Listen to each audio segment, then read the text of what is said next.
A je e sigurt? Në punësia e gjendjes civile e pyeti për herë të fundit. Ajo nuk u përgjigj. Ajo shtrëngoi stilolapsin derisa nyjet e gishtërinjve të saj u bën të bardha. Drita fluoreshente sipër saj gumëzhin të zbutur, si diçka që po vdiste. Dhoma dukej si letër e vjetër dhe heshtja e saj gjykonte.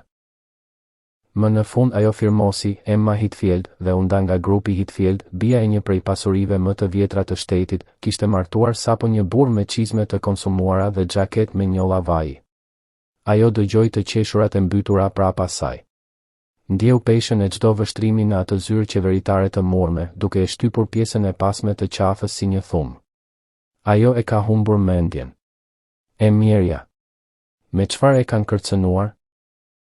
Por pastaj, pikërisht kur burri pranë saj shtriu dorën për stilolapsin, çdo telefon në dhomë filloi të dridhej njëkohësisht. Një dridhje kaloi nëpër grupin e vogël të pranishmëve.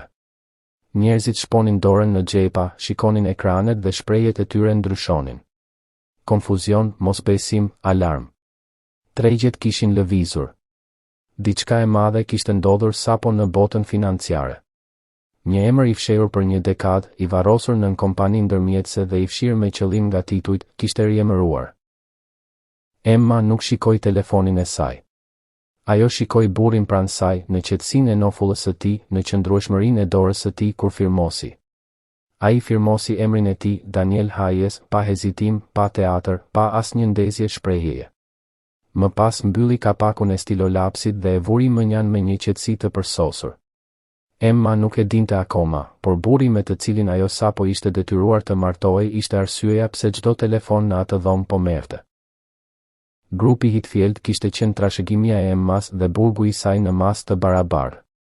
Ajo kishte rritur duke kuptuar dy gjëra, që emri i familjes së saj mbante peshë të jashtëzakonshme në këtë qytet, dhe se çmimi për ta mbajtur atë ishin bindshmëria totale. Babai i saj, Gerald Hitfield, nuk ishte mizor në mënyrën e përbindëshave. Ai ishte mizor në mënyrën e arkitektëve, i përpikt, strukturor, i bindur se çdo mur që ndërtonte ishte për mbrojtjen e dikujt tjetër. Ishte e martë, në muajin mars, kur ai e thiri në bibliotekë. Ajo kishte qenë duke jetuar në apartamentin e krahut lindor të familjes që nga kthimi nga Londra, ku kishte kaluar 3 vjet duke ndërtuar një karrierë të vogël por të sinqertë si analiste financiare. Ajo ishte e mirë në të, më se e mirë. Por Gerald e kishte thirrur atë në shtëpi 6 muaj më parë me një fjalë të vetme. Kompania ka nevojë për ju këtu. Dhe Emma, e cila kur nuk e kishte thyer plotësisht gravitetin e asaj shtëpie, kishte ardhur. Biblioteka dukej si lëkurë dhe llak limoni. Babai i saj ishte ulur pas tavolinës së tij. Nëna e saj në ligj, Patricia, qëndronte pranë dritares me krahët e kryqëzuar, duke parë në kopshт sikur asgjë nga kjo nuk kërkonte vëmendjen e saj të drejtë për drejtë. Xhaxhai i Emmas, vëllai i babait të saj, Clifford, ishte ulur në karrigen në kënd, duke rrotulluar në gishta një gotë me diçka të mjalt. Ulu, Emma, tha babai i saj. Ajo u ul.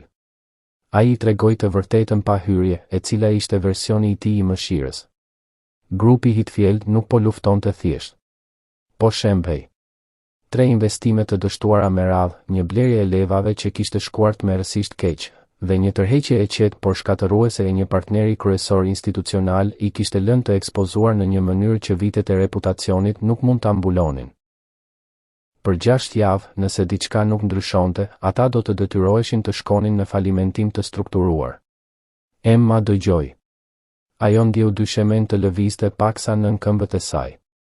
Ka një zgjidhje, tha babai i saj. Ajo nuk e prisinte atë që vijonte.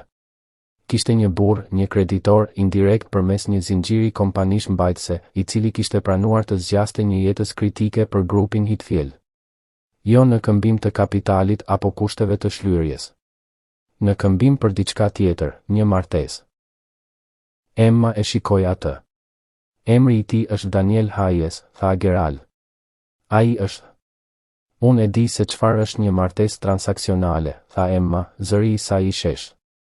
Po pyes pse mendoni se do të pranoja një të tillë. Sepse alternativa, tha Clifford nga karrigia duke mos e parë nga gota e tij, është që e gjithë kjo të zhduket. Kompania, apartamenti, fondacionet, personeli, gjithçka. Patricia u kthye nga dritarja. Ne nuk po kërkojmë që ti ta duash atë, Emma. Po kërkojmë që ti të jesh praktike. Kush është ai? Pauza e babait të saj ishte pothuajse e padukshme. Ai është një baba i vetëm, një burr lokal. Ai ka një vajzë. Ai jeton thjesht. Ai është i varfër, tha Emma. Ai është modest, tha Gerald me kujdes. Ai është i varfër, ajo përsëriti. Kjo është ajo që po më thoni. Ju doni që unë të martohem me një burr pa para për të shpëtuar një kompani që nuk ka para. Marrëveshja është bërë, tha babai i saj. Dokumentacioni është përgatitur. Ajo i shikoi ata të tre në kompozimin e studiuar të babait të saj, në zbrazëtinë e kujdesshme të Patricias, në gotën e Cliffordit. Çmimi për ta mbajtur të gjithë këtë, tha ajo ngadalë, jam unë? Askush nuk e korrigjoi atë. Zyra e gjendjes civile ishte e vogël dhe pa jehon dhe dukej si letër e vjetër. Daniel Hayes ishte tashmë aty kur Emma arriti me hallën e saj si dëshmitare. Ai ishte më i gjatë se sa ajo e kishte imagjinuar, i dobët, me flokë të errët që kishin nevojë për prerje, dhe me një nofull që mbante 1-2 ditë roje. Gjaketa e tij ishte e pastër por dukshëm e vjetër. Çizmet e tij ishin të konsumuara në thembër. Ai i mbante duart lirisht në këmbët e tij. Ai e shikoi atë kur ajo hyri, jo me uri, jo me triumf, jo me shpresën e kujdesshme të një njeriu që dinte se po merrte diçka mbi stacionin e tij. Ai e shikoi atë me një lloj qëndrueshmërie të kujdesshme, si një burr që tashmë kishte vendosur se si do të shkonte kjo ditë dhe kishte bërë paqen me të. Ajo nuk foli me atë para ceremonisë. Ajo mezi e shikoi atë. A je e sigurt? Stilolapsi, nënshkrimi, të qeshura. Ajo nuk u kthye përballë. Dhe pastaj gjithçka përfundoi. Daniel Hayes jetonte 20 minuta nga qendra e qytetit. Në një lagje që dikur ishte punëtore dhe tashmë ishte në fazën e paqartë të mesme të gentrifikimit të dikujt tjetër. Shtëpit ishin të vogla, pemët ishin të mëdha dhe të vjetra. Rruga ishte e qetë në mënyrën e veçantë të vendeve ku njerëzit në të vërtet jetojnë jetën e tyre në vend që ta interpretojnë atë. Shtëpia e tij ishte një vilë e vogël e viteve 1940, me një derë të parme të gjelbër dhe një taracë që u përkul shumë pak në të majë. Kopshti nuk ishte i kujdesur. Një biçikletë mbështetej në gardhin anësor. Kambana të bëra nga dru i lënguar dhe qelç deti vareshin nga kulmi i çatisë së taracës. Emma qëndroi në portën e përparme me valigjen e saj të vetme me rrota, të cilën e kishte paketuar sikur për një udhëtim dyjavor, sepse nuk e kishte lejuar veten të mendonte për te kësaj, dhe e shikoi shtëpinë për një moment të gjallë. Daniel çelosi derën e përparme dhe e mbajti të hapur. Ajo hyri brenda. Brenda ishte e vogël dhe pa pretendime. Tavanet ishin të ulta. Dyshemet ishin prej druri origjinal, të konsumuara në një ngjyrë të ngrohtë të mjaltit. Kuzhina ishte e dukshme nga dera e përparme, një kuzhinë e verdhë me tigani bakri të varura nga një raft dhe një pjatë frutash në banak dhe një vizatim fëmije i mbajtur në frigorifer me një magnet në formë gafore. Ishte e pastër. Kjo ishte gjëja e parë që Emma vuri re dhe ajo e urrente që e habi. Gjëja e dytë që vuri re ishte vajza. Ajo u shfaq nga korridori, 8 vjeç, e vogël për moshën e saj, me flokët e errët të babait të saj dhe një shprehje kurioziteti absolutisht të pambrojtur. Ajo kishte një bluzë me një diagram të sistemit diellor mbi të. Dhe ajo mbante një libër për krijesa të thellësive detare. Ajo e shikoi Emmën. Emma e shikoi atë. Përshëndetje, tha vajza. A do të jetosh këtu tani? Lilja, tha Daniel, i qetë por jo i mprehë. Po, tha Emma. Për tani. Lilja e konsideroi këtë me seriozitetin e përqendruar të dikujt që po regjistronte informacion me kujdes. Pastaj ajo tha, do të shikosh dhomën time? Ndoshta më vonë. Në rregull. Lilja e shikoi babain e saj. Baba, ajo është e bukur. E di, tha Daniel. Emma shikoi larg. Në ditët që pasuan, Emma harta gjeografinë e shtëpisë dhe ritmet e saj sikur të ishte një spiun që katalogonte një territor të huaj. Daniel zgjohej në orën 5:30. Ajo mund të dëgjonte atë, jo qartë, por në përvijim, duke lëvizur qetësisht në mëngjes. Derisa ajo dilte në orën 7, kafeja ishte bërë tashmë dhe kishte ushqim, vezë, ose të prera, ose fruta, çfarëdo që ishte në shtëpi. Ai kur nuk e shpalli atë. Ai thjesht e linte atë atje. Ajo e hëngri sepse ishte e uritur. Ai ishte mekanik. Ai punonte në një garazh të pavarur 3 bloqe larg. Lloji I vendit me një shenjë të pikturuar me dorë dhe një parking që dukej përgjithmonë si vaj motori. Ai largohej çdo mëngjes në orën 7:15. Ai kthehej në orën 6:00. Të martave, ai e merrte Lilian nga shkolla herët për mësimin e saj të notit.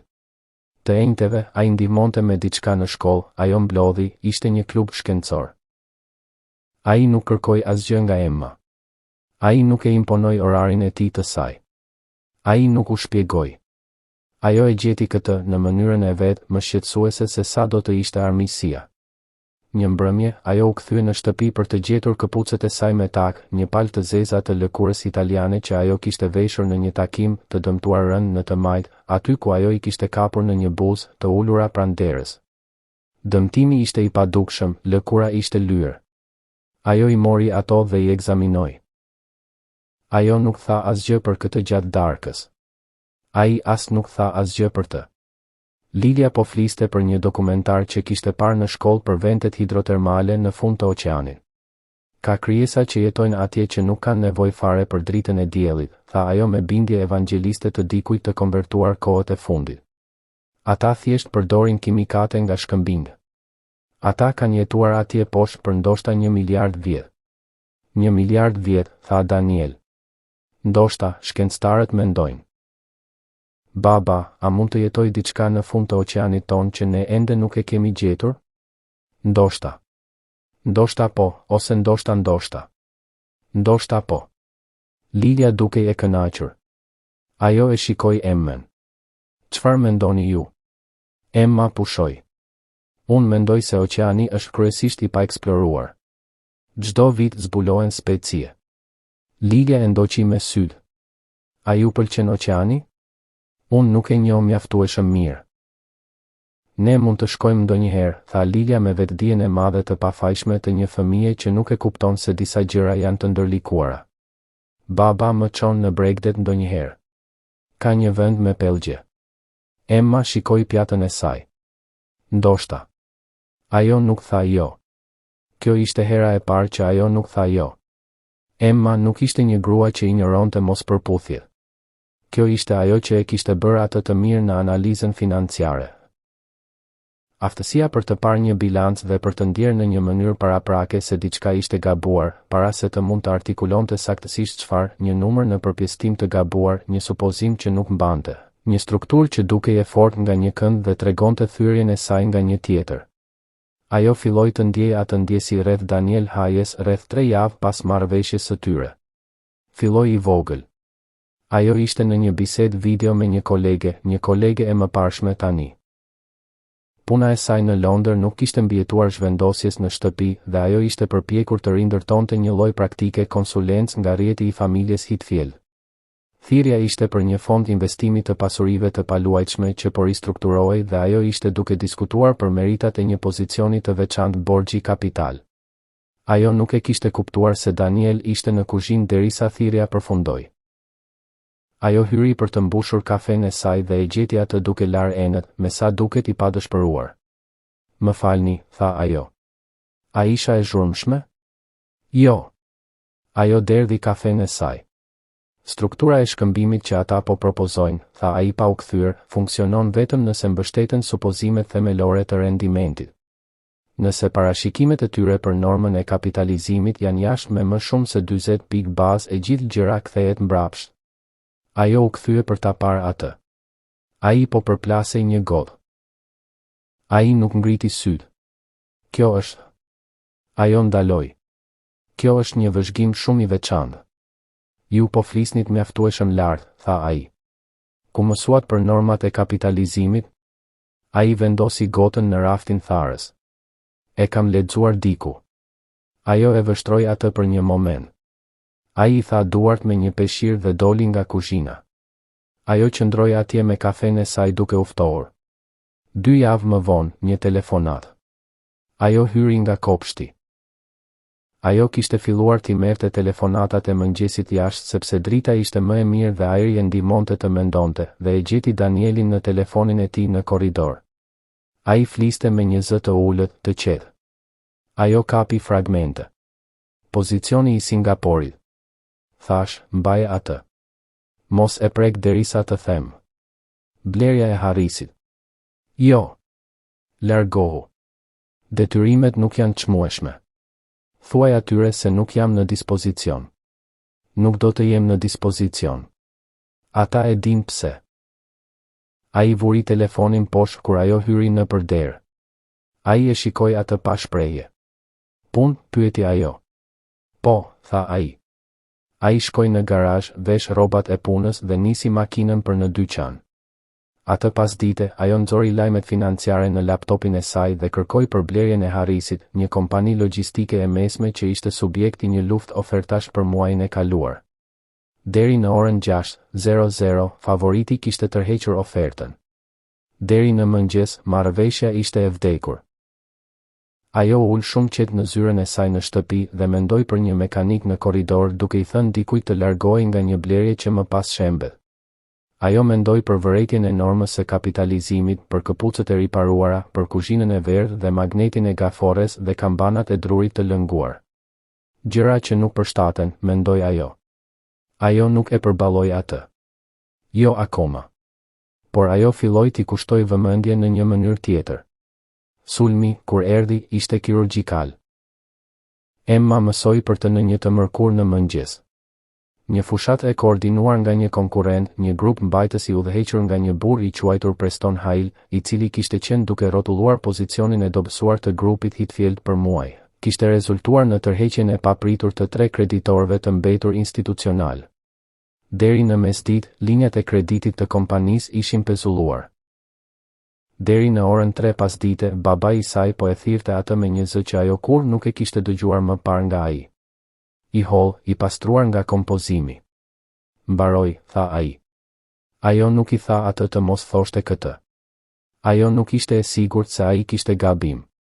Ajo kaloi pjesën tjetër të ditës në telefonata që nuk çonin askund, emaile që nuk merrnin përgjigje dhe një seri bisedash me avokat që flisnin me gjuhë të kujdesshme që nënkuptonte. Nuk ka asnjë rrugë të pastër përpara këtu. Deri në mbrëmje, ajo kishte ndaluar të mendonte për zgjidhje. Ajo u ul në dhomën e ndenjes së viles së vogël. Daniel po merrte Lilian nga noti. Ata kishin vonuar. Ajo kishte shtëpin për vete dhe e lejoi veten, për herë të parë në vite, thjesht të frikësoi. Grupi Hitfield kishte dështimet dhe mizoritë dhe arkitekturën e kontrollit të tij. Por kishte qenë gjithashtu, në një kuptim themelor, struktura nën çdo gjë. Patë, babai i saj nuk do të kishte asgjë.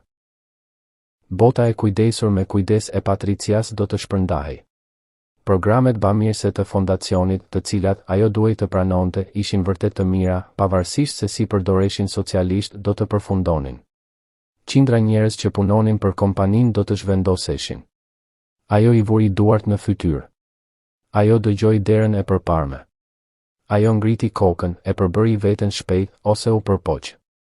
Ajo e dinte se sytë e saj ishin të kuq. Daniel hyri i pari. Ai pa fytyrën e saj. Ai nuk tha asgjë menjëherë, gjë për të cilën ajo ishte mirënjohëse. Lilia vrau përpara tij drejt dhomës së saj, duke treguar tashmë diçka për një goditje flutur pa askënd veçanërisht. Dhe shtëpia u mbush për një kohë të shkurtër me zhurmën e një fëmije që ekzistonte me zë të lartë në një hapësirë të vogël. Ditë e keqe, tha Emma. Nuk ishte një pyetje.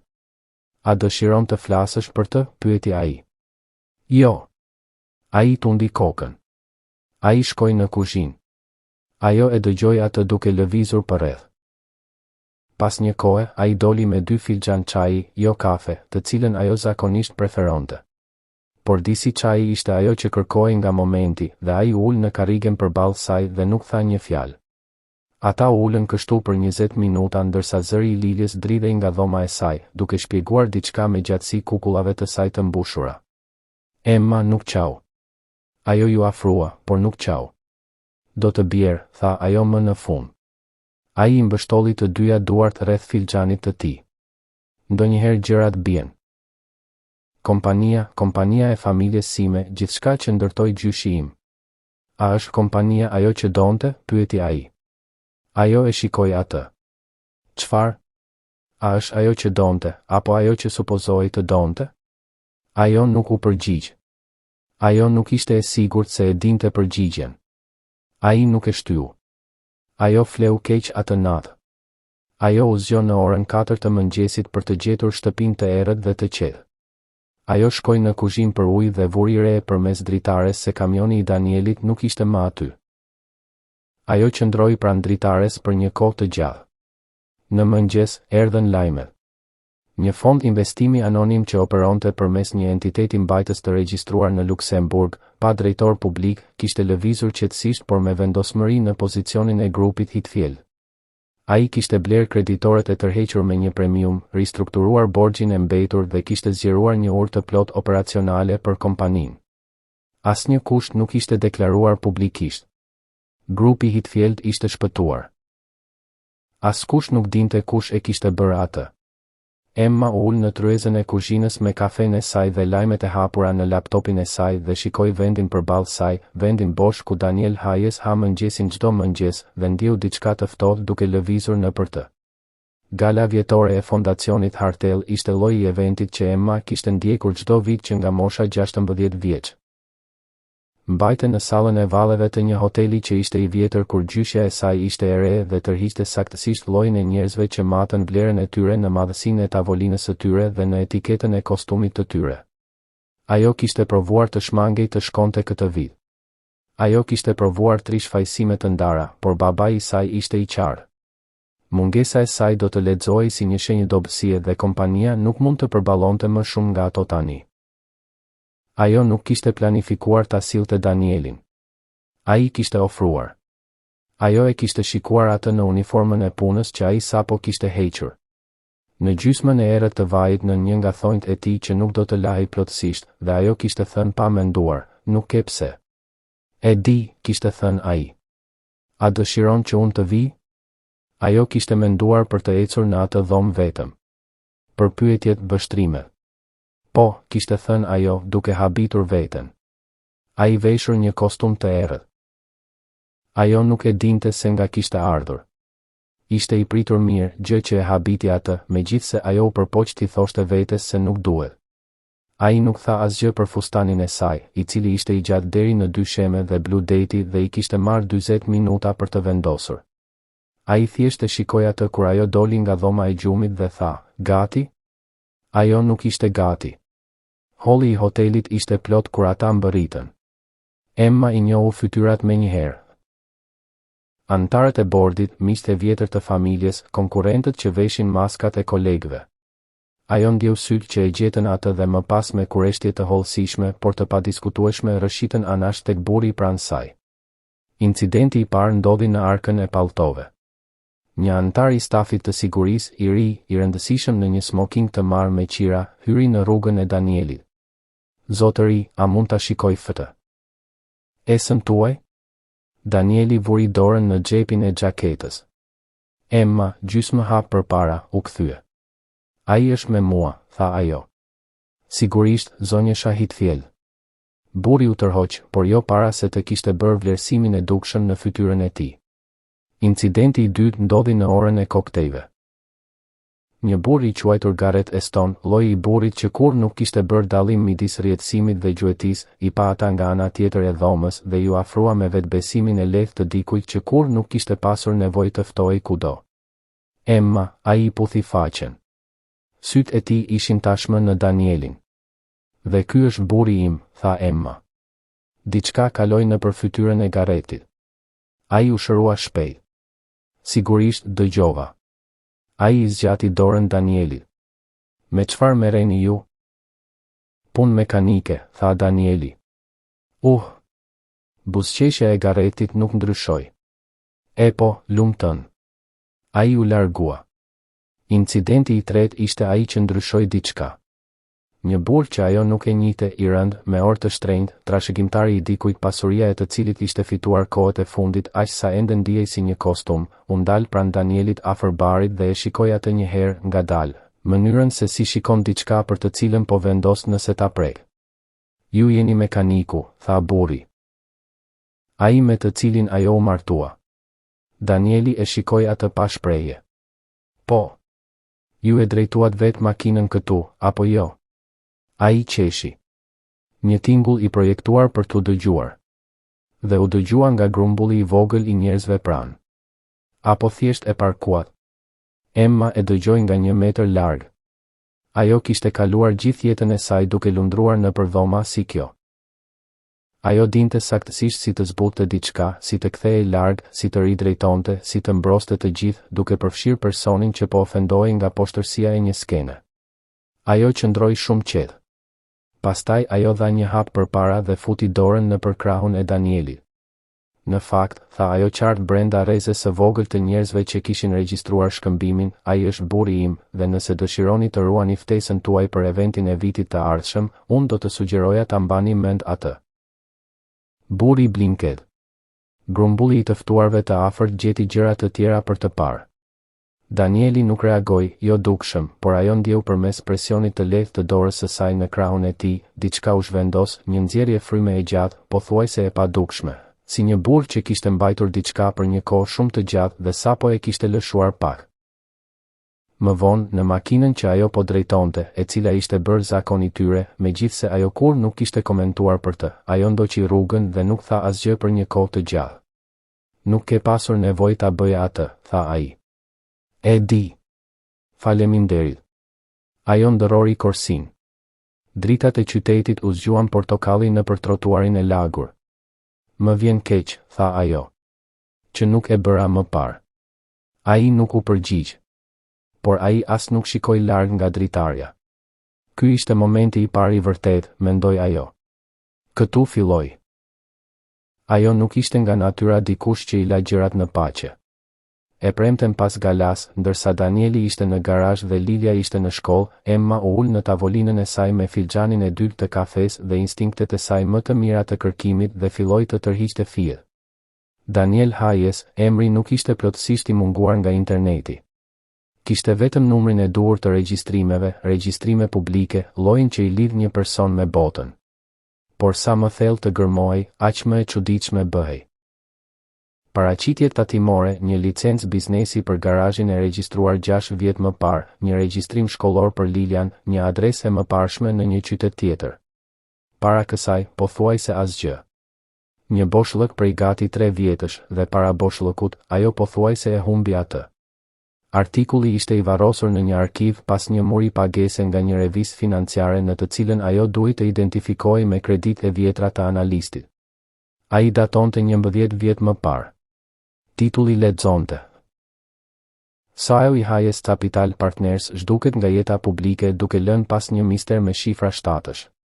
Ajo e lexoi atë 3 herë. Daniel Alexander Hayes, mosha 29 në kohën e artikullit, themelues dhe SAEI Hayes Capital Partners, një firmë venture dhe private e quajtur, e cila në më pak se 4 vjet operacion kishte gjeneruar kthime që kishin tërhequr krahasime me karrierat e hershme të investitorëve më të festuar në vend. Artikulli vlerësoi se në kohën e zhdukjes së tij nga jeta publike, entitetet që ai kontrollonte drejt për drejt dhe përmes përfaqësuesish përfaqësonin diku midis 3 dhe 5 miliard kapital. Ai kishte shkuar larg. Asnjë njoftim për shtypin, asnjë paraqitje rregullatore për te minimumin. Ai kishte transferuar kontrollin operacional të gjithçkaje, kishte instaluar një bord të pavarur, kishte krijuar një strukturë fiduciare të kompleksitetit të jashtëzakonshëm dhe kishte zhdukur. Artikulli spekuloi, djegje, shëndeti mendor, një krizë personale. Kishte aludime të zgjedhura me kujdes për një tradhti, dikush afër tij, dikush në menaxhimin e lartë të firmës së tij që kishte vepruar kundër tij në një mënyrë të rëndësishme. Detajet nuk ishin publike. Procedimet ligjore, nëse kishte pasur ndonjë, ishin zgjidhur në heshtje. Ai kishte larguar miliarda dollarësh dhe kishte ndërtuar një jetë në një vilë me derë të gjelbër dhe kambana druri të lënguar dhe një vajzë që e donte detin e thellë. Emma u mbështet në karrige. Ajo mendoi për telefonatën që kishte dëgjuar, për komentin e normës së kapitalizimit, për fondin anonim që kishte materializuar brenda natës për të shpëtuar kompaninë e familjes së saj. Ajo mendoi për çizmet e konsumuara, këpucët e riparuara, 2 filxhanët e çajit në një natë kur gjithçka po binte. Ajo mendoi për pyetjen që ai kishte bërë asaj, a është ajo që donte, apo ajo që supozohej të donte? Ajo mbylli laptopin. Ajo ul atje për një kohë të gjatë duke menduar se çfarë do të thotë të zgjedhësh vogëlsinë me qëllim, të fitosh të drejtën për të qenë i zakonshëm, të mburojësh një fëmijë nga një botë që të kishte përdorur në çdo mënyrë të disponueshme. Ajo mendoi për arsyet e veta për t'u martuar me të, detyrimin, obligimin, mungesën e ndonjë rruge tjetër, dhe ajo ndjej për herë të parë një turp shumë të thellë dhe shumë të pakëndshëm. Forumi Global i Kapitalit mbahej një herë në vit në një kull qelçi dhe qeliku në rrethin financiar dhe Emma mori pjesë sepse një nga partnerët institucional të grupit Hitfield e kishte kërkuar posaçërisht dhe sepse ajo po përpiqej të tregonte se kompania ende kishte udhëheqje që dilte. Ajo nuk e priste Danielin të ishte aty. Ajo nuk e priste konferencën të ishte në nivelin e saj të sipërm, pas kateve të aksesit me kredi, e organizuar rreth paraqitjes kyçe të një figure të identifikuar vetëm në program si partner themelues i Hersop Holdings. Ajo nuk e lidhi atë derisa ajo ishte tashmë në ashensor duke shkuar lart. Dyert u hapën në një hapësirë të gjerë me tavan të lartë, e rregulluar me precizitetin e rrallë të një eventi të projektuar për njerëzit që nuk kanë nevojë të impresion. Më pas e shikoi në fytyrë. Gjëja prapa syve të tij, gjëja e qetë e madhe, dhe ajo nuk shikoi larg. Më vonë, pasi Lilia ishte në shtrat dhe Koperniku u zhvendos në terracë me ventilim dhe ujë të freskët, për të cilën Lilia kishte dhënë udhëzime shumë specifike, Emma qëndroi në dritaren e kuzhinës dhe shikoi kopshtin e errësuar. Daniel erdhi të qëndroi pranë saj. Ata qëndruan të qetë së bashku për një kohë, në mënyrën që kishin mësuar, mënyrën që nënkuptonte diçka në vend se asgjë. Mendova se do të humbja gjithçka, tha ajo. Kompaninë e familjes sime. Jetën që më ishte thënë se duhet të kisha. E di. Dhe në vend të kësaj, unë. Ajo ndaloi, shikoi kopshtin. Përfundova këtu. A është kjo më keq? Ajo u kthye për ta parë atë. Jo, tha ajo. Është gjëja më e mirë që më ka ndodhur. Thjesht nuk e dija akoma. Ai e shikoi atë. Jashtë, kambanat lëvizën, druri i lënguar dhe qelçi i detit, duke bërë muzikën e tyre të vogël specifike në errësirë. Burri që kishte zgjedhur vogëlsinë me qëllim. Gruaja që kishte mësuar për herë të parë të zgjidhte. Fëmia që kishte ditur që në fillim se këtu ishin gjërat e mira. Një shtëpi me një derë të parme të gjelbër. Një kavanos në terracë. Një gafore e quajtur Kopernik. Ndoshta. Gjithçka e vërtetë. Gjithçka e zgjedhur. Gjithçka. Më në fund, ja ku ishte. Seksioni i dytë, vazhdim dhe përfundim. Pas javëve të ardhshme, Emma e gjeti veten duke u përshtatur me ritmin e jetës në vilën me derë të gjelbër në një mënyrë që nuk e kishte parashikuar kurrë. Ajo jo vetëm që e hartoi hapësirën, por filloi të ndiej pjesë e saj. Kontributi i Danielit në shpëtimin e grupit Hitfield mbeti një sekret i mbajtur fort midis tyre, një lajm i mbyllur që nuk diskutohej as me babain e saj. Gerald Hitfield, tani në një rol më të kufizuar, shpesh shprehte habin e tij për ndërimin e fatit, duke shikuar me dyshim kur shite së bashku djalin e tij dhe të birin, por asnjëherë nuk pyeti drejt për drejt. Mendoi se ndoshta besonte se fati ose ndërhyrja e dikujt tjetër kishte sjellë një investitor anonim. Patricia u përpoq disa herë të nxirrte informacione nga Emma në takimet familjare të dikurshme, por Emma mësonte t'i mbante kufijt me një qetësi që e mahniste veten. Clifford, i vetmi që e dinte të vërtetën, mbante një distancë të dukshme, ndoshta i turpëruar nga roli i tij në të gjithë skenarin. Ai nuk u kthye më në shtëpinë e Danielit dhe Emma. Jeta e përditshme në shtëpinë e vogël vazhdonte me thjeshtësinë e saj të rregull. Danieli vazhdonte të punonte në garazh 3 ditë në javë. Emma zhvilloi konsulencën e saj nga zyra në shtëpi, duke punuar me klientë të cilët e vlerësonin mendimin e saj të mprehtë dhe aftësinë për të parë modelet për te numrave. Lilia u bë një lidhje e rëndësishme për të. Ajo filloi të kalonte më shumë kohë me të, duke e ndihmuar me detyrat e shtëpisë, duke dëgjuar eksplorimet e saj të pafund mbi universin dhe oqeanet, dhe duke mësuar gradualisht gjuhën e ndërgjegjësimit të madh të fëmijës. Ishte përmes Lilias që Emma filloi të kuptonte vërtet Danielin. Mënyra se si ai e dëgjonte vajzën e tij me respekt të plot, duke e trajtuar mendimet e saj të çuditshme dhe pyetjet e pafundme me seriozitet. Mënyra se si ai ndërtoi qetësinë e tij jo si një mur, por si një hapësirë e sigurt brenda së cilës Lilia mund të rritej lirshëm. Një të shtunë pasdite, ndërsa Lilia ishte në shtëpinë e një shoku, Emma e gjeti veten në garazh me Daniel, duke e ndihmuar atë të organizonte një raft me vegla.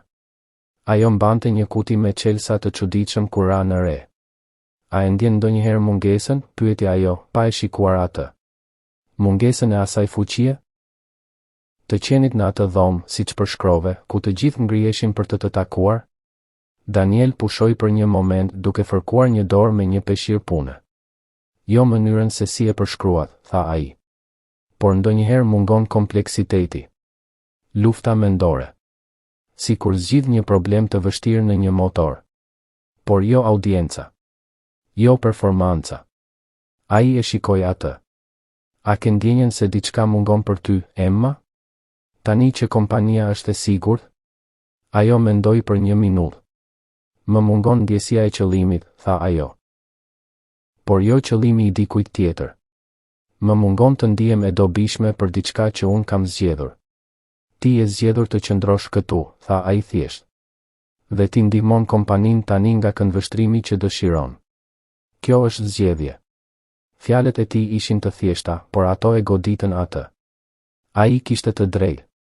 Ajo kishte bërë zgjedhje. Ajo po i bënte ato çdo ditë. Ky ishte qëllimi. Preston Hale nuk u dorëzua. Edhe pse sulmi i tij i hapur kishte dështuar, ai nuk ishte një burr që harronte një të humbur, veçanërisht kur humbja e tij shkatëronte planet më të gjata. Gjysmë muaj më vonë, Emma mori një telefonat nga një burr që pretendonte të ishte gazetar, duke pyetur për marrëdhënien e pasur mes saj dhe Daniel Hayes, dhe duke sugjeruar se martesa e tyre mund të kishte qenë një mashtrim për të manipuluar tregjet. Ajo e mbylli telefonatën pa koment dhe ja tregoi menjëherë Danielit. Pamja e tij u errësua. Ai po përpiqet një qasje tjetër, tha ai. Më e ndjeshme. Përqendrohuni tek ne personalisht. Çfarë duhet të bëjmë? Pyeti Emma. Asgjë, tha Daniel. Të mos reagojmë. Të vazhdojmë të jetojmë jetën tonë. Çdo reakcion do të jetë karburant për flakën e tij. Por ajo ndjeu një ankth të ri. Kërcënimi nuk ishte më abstrakt, ishte kundër jetës së tyre të re, delikate. Ajo filloi të vëzhgonte më nga afër kur dilte, duke u siguruar që Lilia të mos shkonte kurrë vetëm në park. Danieli nuk foli për këtë, por ajo e pa atë duke kontrolluar 2 herë dritaret e makinës para se të fillonte motorin dhe duke instaluar një sistem sigurie të thjeshtë në derë. Presioni filloi të tregojë në mënyrë tjetër. Emma filloi të merrte emaile të çuditshme në llogarinë e saj personale, mesazhe që përmendnin detaje të vogla nga e kaluara e saj, gjëra që vetëm dikush që e kishte ndjekur me kujdes mund t'i dinte.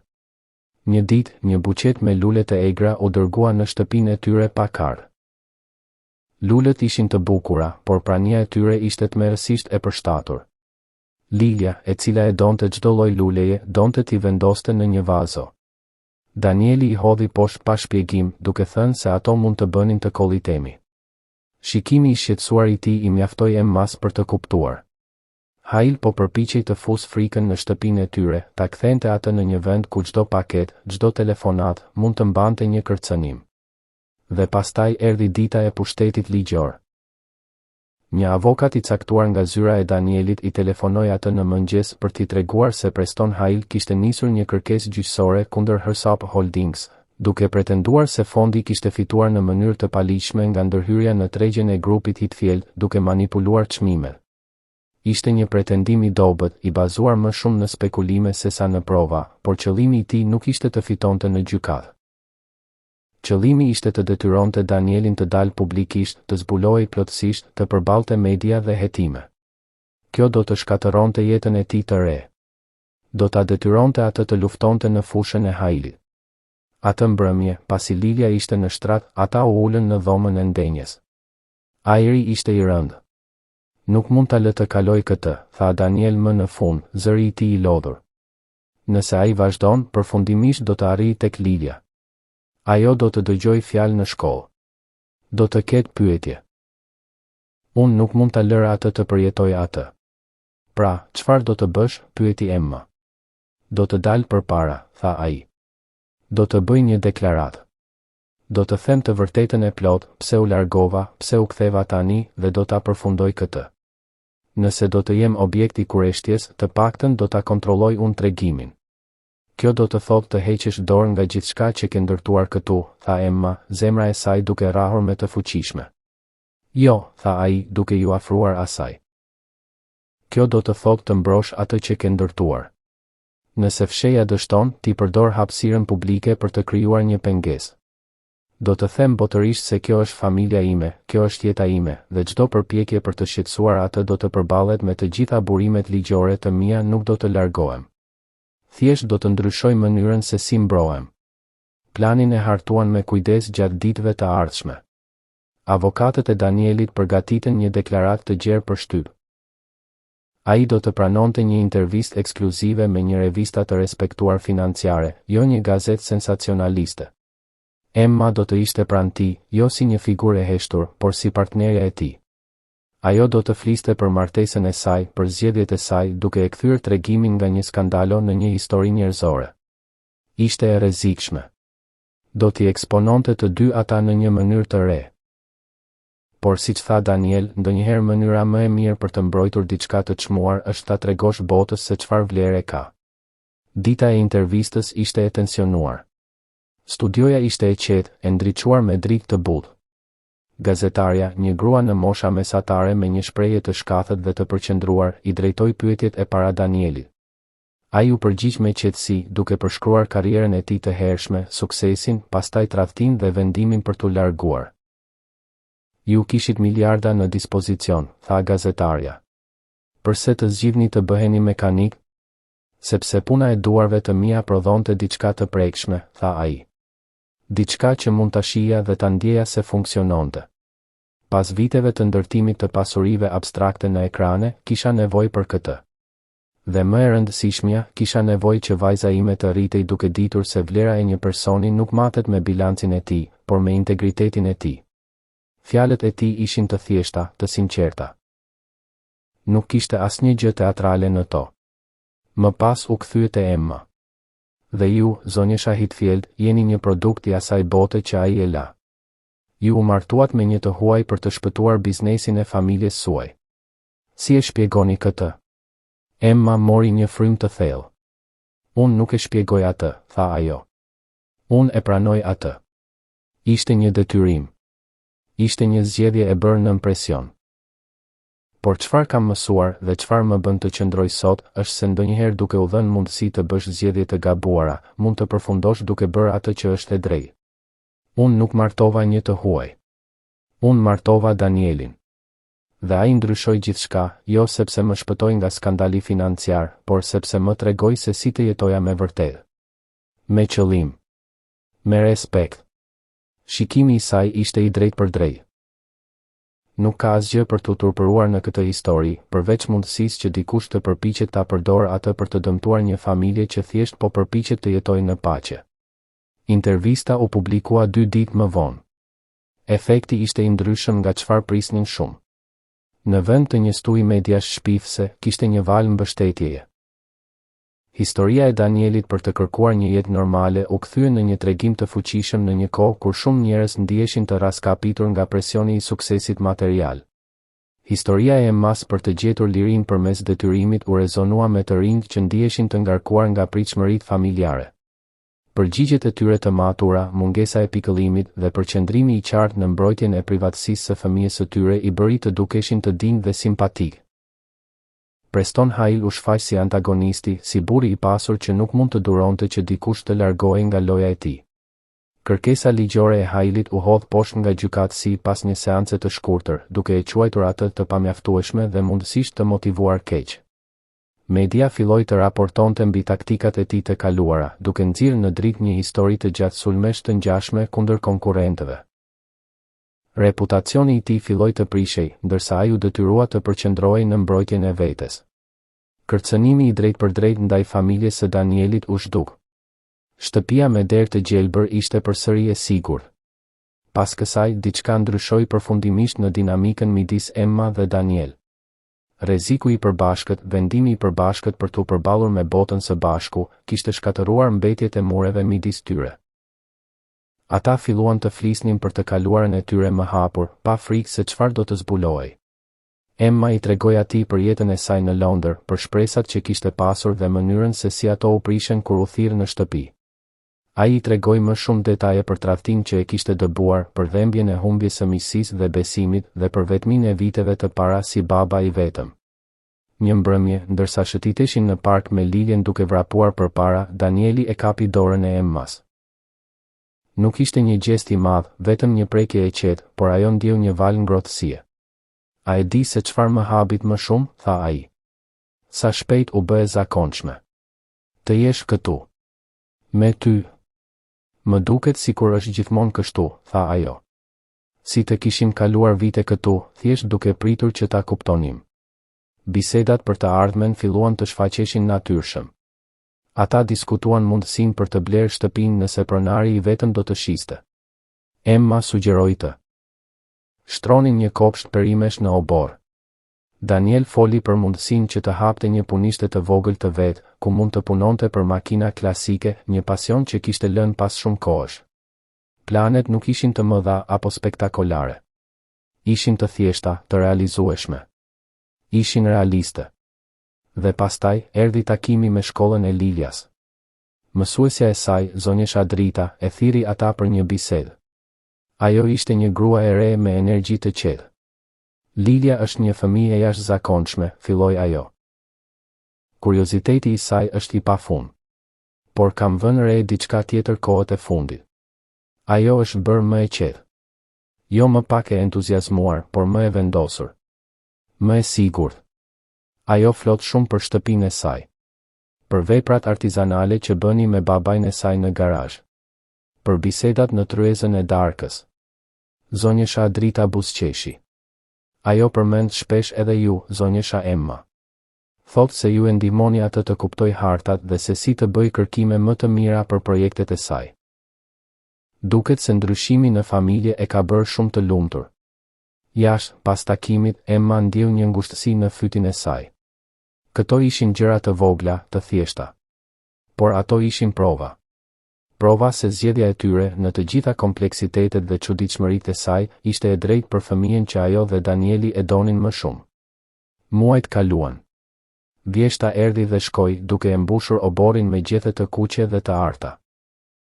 Danieli ndërtoi një vatër të vogël në obor dhe ata filluan të kalonin mbrëmje të freskëta rreth zjarrit, me Liljen duke treguar histori për yjet ose duke bërë marshmallow. Emma kishte rritur biznesin e saj, duke marrë një numër të vogël klientësh me të cilët ndjehej se mund të punonte me integritet.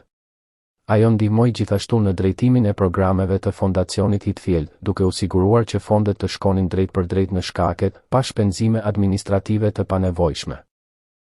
Ajo dhe babai i saj gjetën një ekuilibër të ri, një respekt të bazuar në distancë dhe njohjen e kufive. Patricia dhe Clifford mbetën në periferi të jetës së saj dhe ajo mësoi të jetë mirë me këtë.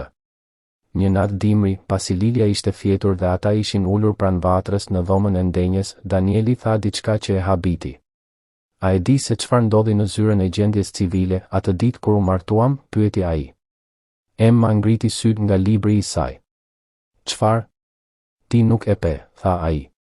Sepse nuk u kthye. Por unë pash. Kur firmosëm dhe telefonat e të gjithë filluan të dridheshin në përdhom, kaloi një val. Njerëzit nuk dinin se çfarë po ndodhte. Por unë e dija. Unë e kisha urdhëruar atë lëvizjen e tregut disa orë më parë. Ishte momenti i duhur për ta bërë. Ai pushoi duke shikuar flakët. Dhe kur ata shikuan telefonat e tyre, shumica prej tyre u habitën, u shqetësuan.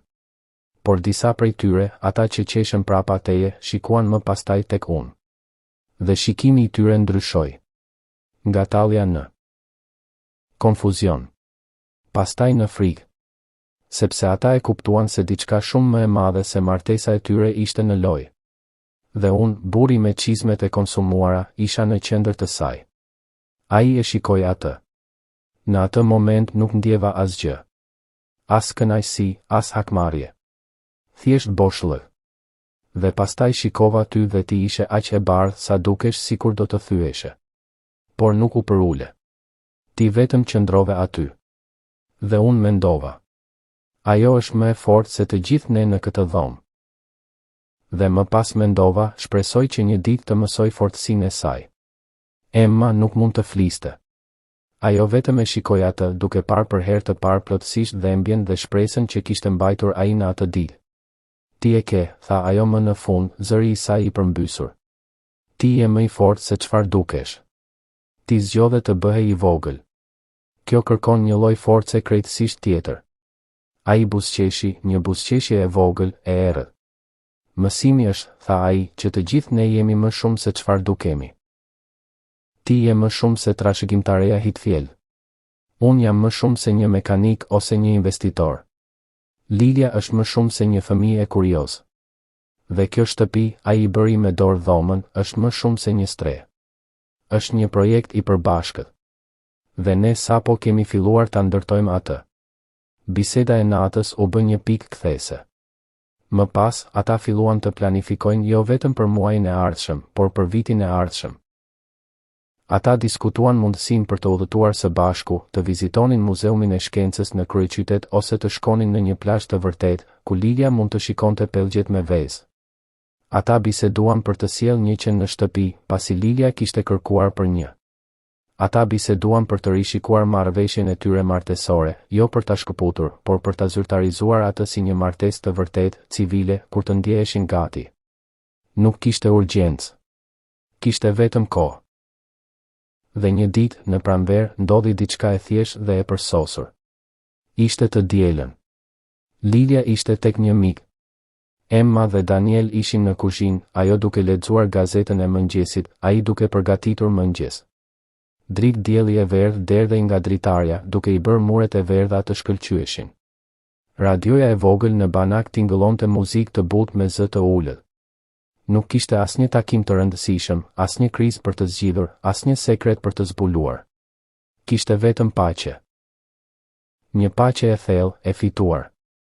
Emma vuri mënjan gazetën. Më duket se Koperniku ka ikur, tha ajo. Gaforja ishte zhdukur nga kavanozi i saj në tarac disa ditë më parë. Danieli ngriti syt nga tigan. Ai ishte i lirë. Thjesht përfitoi nga mundësia. Si që bëri dhe ti, tha Emma. Ai e shikoi atë. Po, tha ai. Dhe ti. Ajo u ngrit dhe shkoi pranë tij te sobë. Dëshiroj të kem pasur zgjedhje, tha ajo. Në fillim. Dëshiroj të kisha thënë jo. Po, tha ai. E di.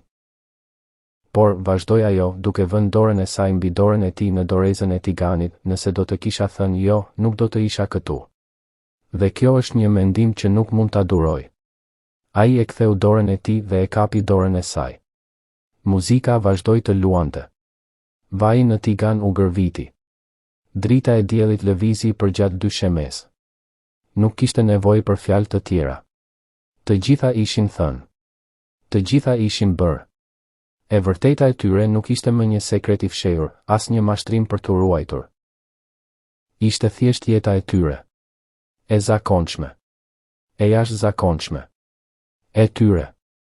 Dhe kështu, në vilën me derë të gjelbër, me kambanat e drurit të lënguar që këndonin në erë dhe vizatimet e një fëmije në frigorifer, jeta vazhdoi të jetë një seri zgjedhjesh të vogla, të bëra çdo ditë. Zgjedhja për të zgjuar së bashku. Zgjedhja për të bërë kafe. Zgjedhja për të qeshur, për të diskutuar, për të heshtur së bashku. Zgjedhja për të dashur gradualisht, me kujdes, duke ndërtuar diçka të qëndrueshme mbi themele të çuditshme, por të forta. Ata nuk e quanin veten me fat. Fat nuk kishte asgjë me këtë. Kishin punë, gabime, guxim dhe, më në fund, vetdije.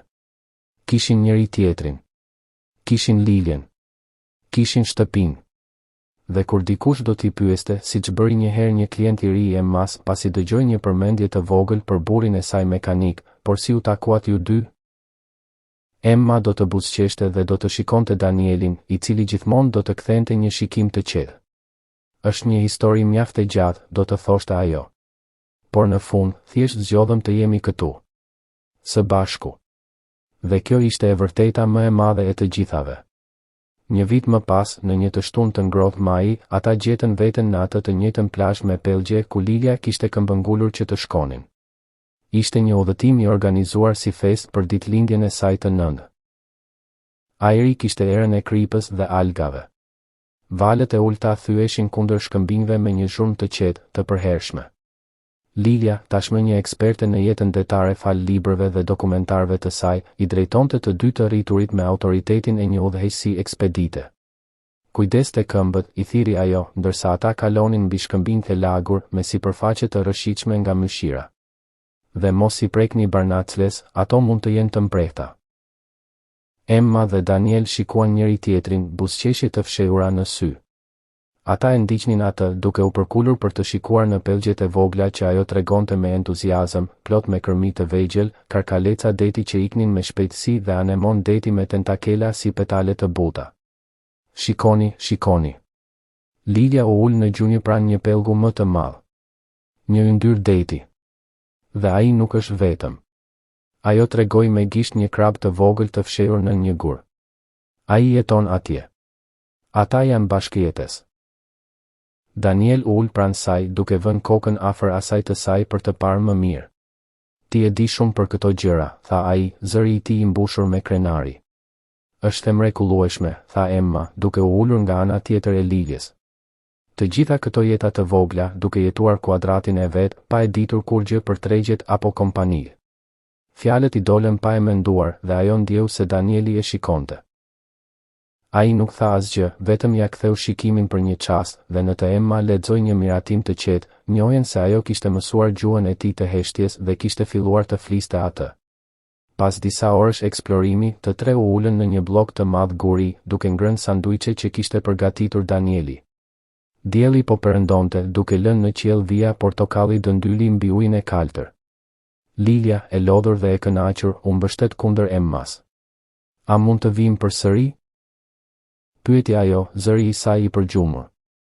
Sigurisht, tha Emma, duke i rrahur lehtë flokët. Sa herë të duash.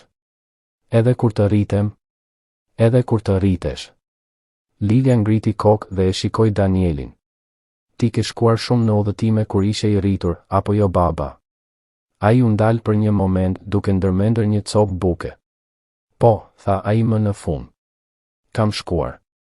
A dëshiron ti të udhëtosh përsëri? Të shkosh në vende të largëta, pyeti ajo, me kureshtjen e saj të pandërprerë. Danieli e shikoi atë, pastaj shikoi Emmen dhe më pas shikoi horizontin ku dielli po zhdukej.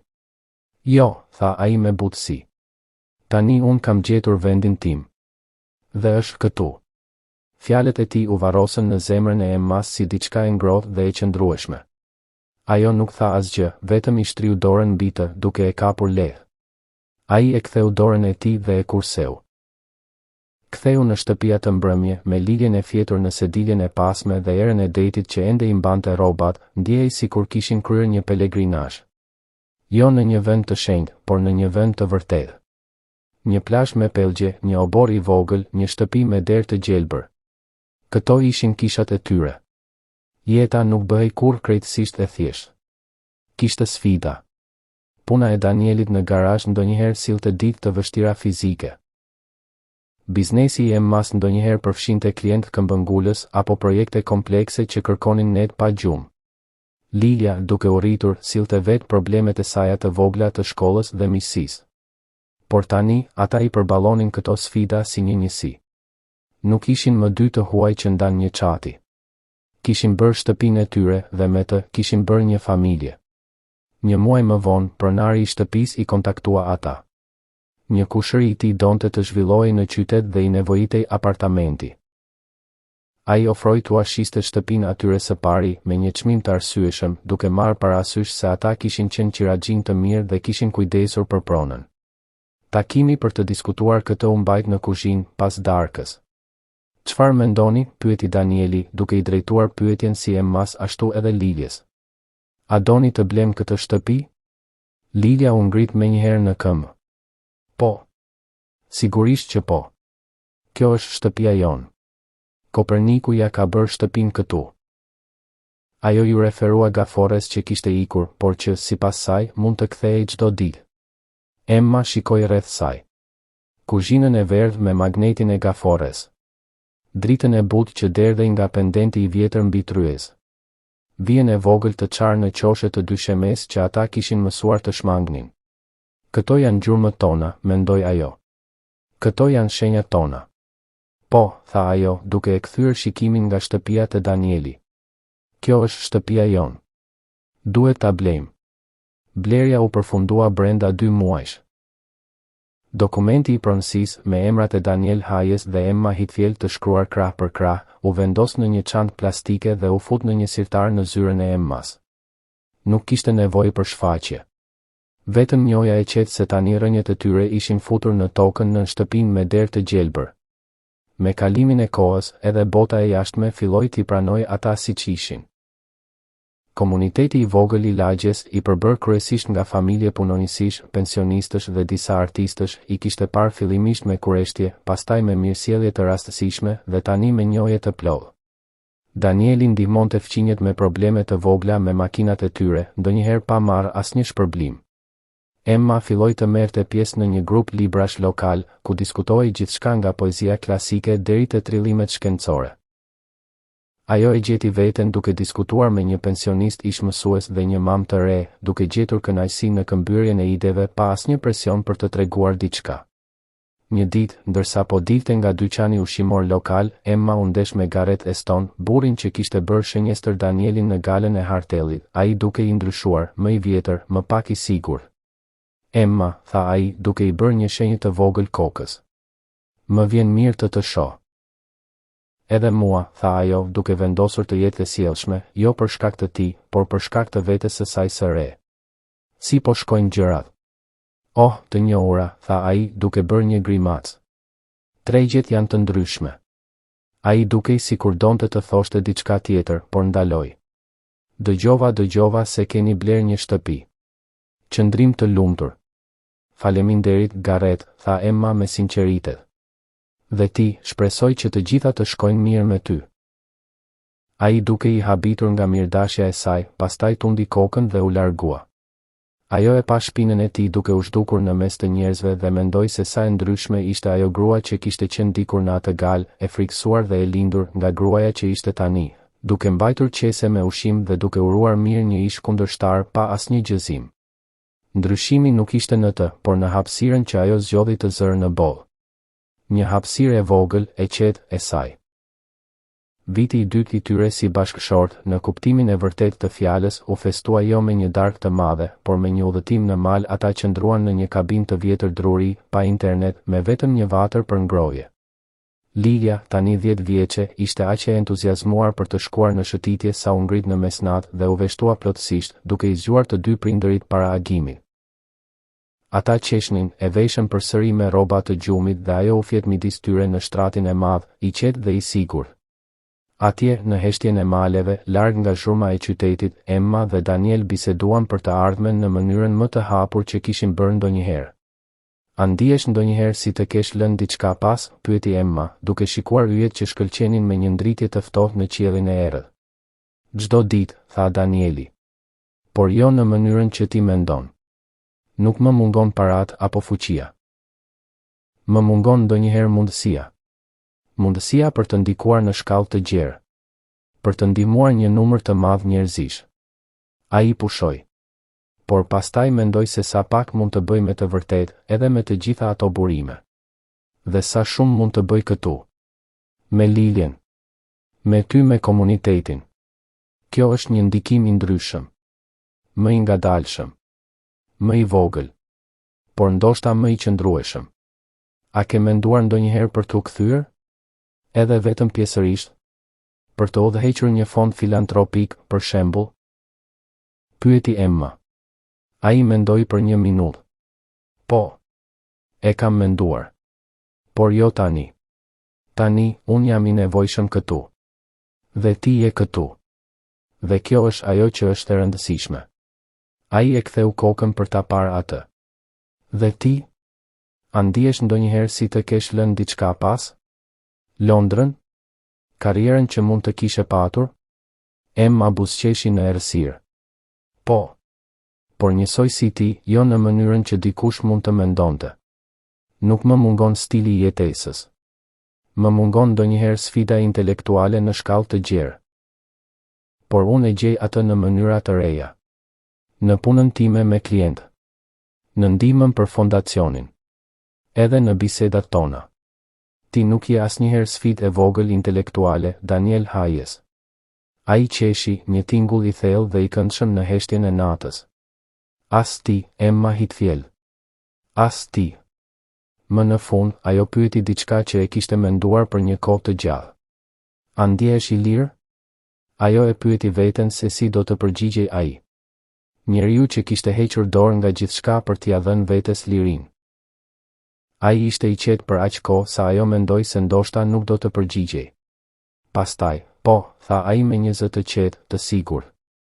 Më së shumti ndihem i lirë kur jam me ty sepse me ty nuk duhet të shtyp asgjë. As të kaluarën, as të tashmen, as të ardhmen. Unë mund të jem thjesht unë. Ajo ndjeu një ngushtim në fy. Dhe unë me ty, tha ajo. Jam më e lirë se sa kam qenë ndonjëherë. Sepse tani, çdo zgjedhje që bëj është vërtet e imja. Ata nuk folën më shumë atë natë. Në vend të kësaj, ata ndoqën yjet derisa syrit ju mbyll dhe u fjetën së bashku, me lirjen në mes, në ngrohtësinë e kabinës së vjetër druri. Kur u kthyen në qytet, jeta e tyre vazhdoi me ritmin e saj. Danieli hapi një punishte të vogël në garazhin e tij, ku filloi të restauronte një makinë të vjetër sportive si projekt hobi. Emma filloi të shkruante një blog të vogël, anonim, për analizën financiare dhe etikën në biznes, duke përdorur përvojën e saj pa zbuluar identitetin. Ajo gjeti një kënaqësi të re në të shkruarit, në shprehjen e mendimeve pa pasur nevojë të përfaqësonte një firmë apo një familje. Dhe një ditë, erdhi një ftesë. Ishte nga një organizatë jo fitimprurse lokale që merrej me edukimin e fëmijëve në fushën e shkencës. Ata kishin dëgjuar për interesin e lidhjes për oqeanet dhe donin që ajo të ishte pjesë e një paneli të vogël fëmijësh që do të diskutonin rëndësinë e mbrojtjes së deteve në një event komunitari.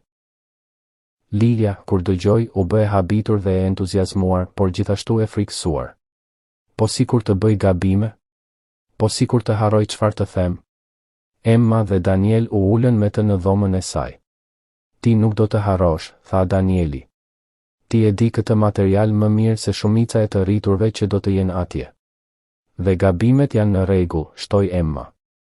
Ata nuk po kërkojnë një profesor. Po kërkojnë një fëmijë që e do diçka dhe dëshiron të flasë për të. Kjo je ti. Lidja i shikoi ata duke kërkuar siguri në sytë e tyre. Dhe ajo e gjeti atë. Dita e eventit, Emma dhe Daniel u ulën në rreshtin e parë, në një sallë të vogël komunitare. Lilja, e veshur me një bluzë të re me një balen mbi të, u ngjit në skenë bashku me dy fëmijë të tjerë. Duart i dridheshin, por ajo mori një frymë të thellë, siç i kishin mësuar ata, dhe filloi të fliste. Fillimisht zëri i saj ishte i ulët, por ndërsa ajo filloi të fliste për yndyrat detare dhe rëndësinë e koralejeve, ajo u harrua në entuziazmin e saj. Zëri i saj u bë më i fortë, dorëzat e saj u bën më shprehëse. Ajo përfshiu edhe një anekdot për Kopernikun, gaforen që kishte liruar, duke thënë se ndonjëherë liria më e mirë që mund t'u japim krijesave është të mos i mbajmë fare. Publiku, një përzierje e të rriturve dhe fëmijëve, dëgjoi me vëmendje dhe pastaj duartrokit me zell kur ajo përfundoi. Në atë moment, duke parë vajzën e tyre të vogël, të ndritur nga pasioni dhe guximi i saj, Emma e ndjeu plotësisht peshën e zgjedhjes që ata kishin bërë. Kjo vajzë, me kureshtjen e saj të pashuar dhe zemrën e hapur, po rritej në një mjedis ku ajo mund të ishte vërtet vetvetja. Nuk do t'i mësonin kur se vlera e saj lidhej me emrin e familjes apo me shifrat në një llogari bankare. Ajo do të dinë se vlera e saj qëndronte në atë që ajo ishte, në atë që ajo donte, dhe në atë që ajo ishte e gatshme të mbronte. Pas eventit, ndërsa ata shëtiteshin drejt shtëpisë me Liljen duke biseduar pa ndërprerje për përvojën, Danieli e kapi dorën e Emmas. Ti e pe atë? Pyeti ai me zë të ulët. Po, tha ajo, duke shtypur lehtë dorën e tij. E pash. Nuk ka asnjë investim, asnjë marrëveshje, asnjë strategji në botë që mund të prodhojë diçka aq të çmuar, tha ai. Dhe ajo e dinte se ai nuk fliste vetëm për suksesin e Liljes, por për gjithë rrugën që kishte çuar deri atje. Rrugën e tyre. Vitet kaluan. Shtëpia u mbush me më shumë memorie. Një dritare e re këtu, një raft i ndërtuar atje. Një kopsht perimesh i vogël që prodhoi domate dhe speca. Një qen i adoptuar nga streha fondi, një qen i përzier i madh dhe i qetë me sy të mençur, që u bë shoku i besueshëm i Liljes dhe rojtari i oborrit.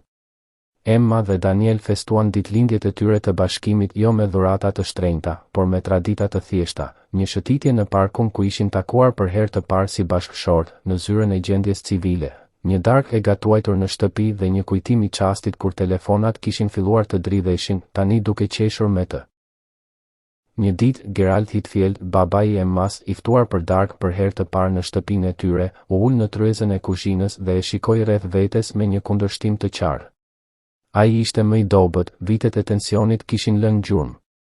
Kjo është e vogël, tha ai më në fund. Po, tha Emma pa asnjë mëshirë. Është. Ai pa Liljen, e cila po i shpjegonte me paturpsi qenit të tyre pse nuk duhet të hanin nga tryeza, dhe pastaj Danielin, i cili po përgatiste kafen me një përqendrim të qetë, sikur kjo ishte detyra më e rëndësishme në botë. Por duket se është e mjaftueshme, shtoi ai, zëri i tij i dobësuar nga diçka që mund të ishte habitje ose pikëllim i fshehur. Është më shumë se e mjaftueshme, baba, tha Emma me butësi. Është plot. Ai e shikoi atë dhe për një çast, maska e arkitektit të përsosur u shem. Në sytë e tij ndes një vetdije e hidhur. Unë nuk do ta kisha ndërtuar kështu, tha ai. Ne ashtu, tha ajo. Dhe kjo ishte fundi i bisedës. Ai nuk kthehej shpesh, por kur e bënte përpjekje për t'u lidhur me Liljen, duke i bërë pyetje të ndërgjegjshme për projektet e saj shkencore. Ishte një fillim. Emma e pranonte këtë, pa shpresa të mëdha, por pa as resentiment. Ajo kishte lënë mbrapa nevojën për miratim ose shpërblim. Ajo tashmë e kishte gjetur atë brenda vetes dhe në familjen që kishte ndërtuar. Dhe kështu, jeta e tyre vazhdoi. Nuk kishte fund të madh, as kthim dramatik në botën e lartë të financave. Kishte vetëm vazhdimsi. Ditët e mira dhe të këqija, të qeshurat dhe heshtjet, sfidat dhe fitoret e vogla.